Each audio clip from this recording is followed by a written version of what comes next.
इस ज़मीन को घाटा खा के मत बेचो। आप इस पर लोन ले लो, अच्छा खासा पैसा मिलेगा। जमीन पे लोन तो ले लूं, पर उसको चुकाएगा कौन? कम से कम मेरी उम्र भी तो देख।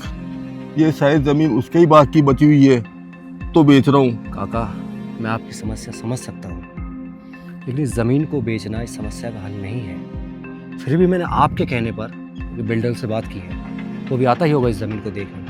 देखो भाई जी, आप ये जो जमीन देख रहे हो ना, ये पूरी 3 बीघा जमीन है। ये समझो ये मरे का सौदा है, और ऐसे सौदे बार बार में नहीं मिलते हैं। अगर आप मेरी मानो तो इस सौदे से चूकना मत।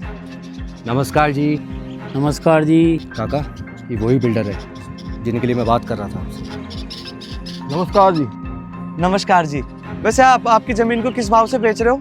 यहाँ जमीनों के भाव तो 10 लाख रुपए बीघा के चल रहे हैं, पर मैं ये जमीन 2.5 लाख रुपए बीघा में बेच रहा हूँ। क्या 10 लाख की जमीन के आप 2.5 लाख रुपए ले रहे हो?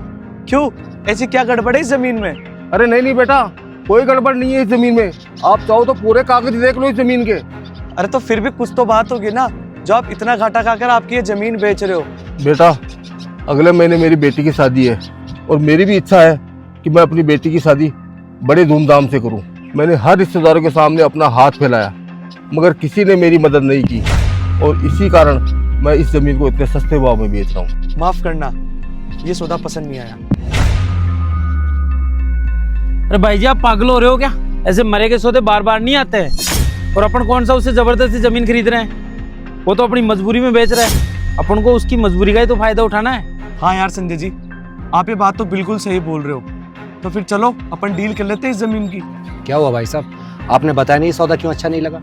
अरे नहीं भाई साहब, इनको आपका सौदा पसंद आ गया, वो भी पूरे 2.5 लाख में। अरे नहीं संजय जी, 2.5 लाख में नहीं आया मुझे पसंद।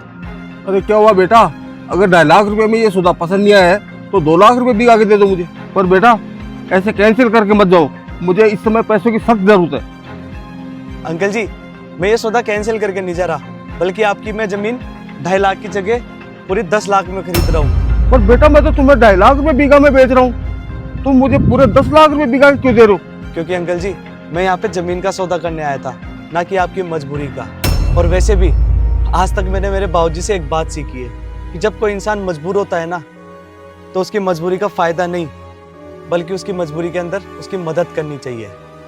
और हाँ संजय जी, मरे का सौदा चाहे कितना ही फायदेमंद क्यों ना हो, लेकिन एक बात मत भूलना, उस सौदे में किसी इंसान की उम्मीद, किसी का भरोसा और किसी का पूरी जिंदगी का चैन, सब कुछ बिक जाता है। ठीक है अंकल जी, आप इस जमीन के कागज रेडी करवाओ और आपकी बेटी की शादी धूमधाम से करो।